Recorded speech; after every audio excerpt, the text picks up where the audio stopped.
Salut Tundut, bonjour à tous. Aujourd'hui, je vais vous parler d'une pratique incontournable en Bretagne, le Fesnons. Alors, Fesnons, ça veut dire fête de nuit, au pluriel Festounons, qui a donc son pendant le jour, Fesdé, la fête de jour, pluriel Festoudé. De quoi parle-t-on? C'est une pratique populaire, en fait, qui avait lieu autrefois lors des travaux agricoles. Les gens se réunissaient finalement pour s'entraider de ferme en ferme. Et une fois la journée finie, ils aimaient bien se retrouver, donc pour manger ensemble et aussi pour danser, chanter, faire de la musique. Et c'était également l'occasion pour les plus jeunes finalement de rivaliser un peu pour montrer que c'était eux les plus costauds qui tenaient le plus après la journée de travail. Ils étaient capables de continuer plus longtemps. Donc en Bretagne, chaque région finalement, chaque région de Bretagne avait sa danse spécifique. Et les gens d'un terroir ne connaissaient pas forcément, connaissaient même très rarement les danses qui étaient pratiquées dans les terroirs avoisinants.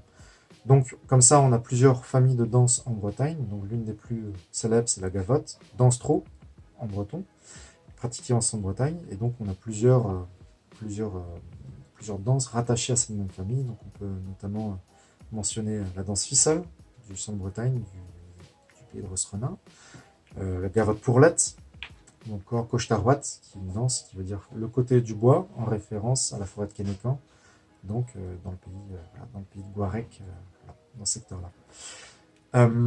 Donc, en pays Vantais, on a d'autres familles de danse, comme le Lariden, donc les Laridés, Andro, le tour, Antodro, le demi-tour, ou encore le Kassabar. Donc, au départ, dans les Fesnos, on ne pratiquait qu'une danse, et maintenant, avec les Fesnos modernes qui ont fait leur apparition après-guerre, les gens ont appris différents types de danse. La pratique a évolué. Donc, en conservant des danses en ligne ou en rond, en conservant toujours des sonneurs et des chanteurs qui souvent pratiquent le Kanadiskan, donc vous savez, cette technique particulière de chant à répondre qui permet d'entraîner les danseurs.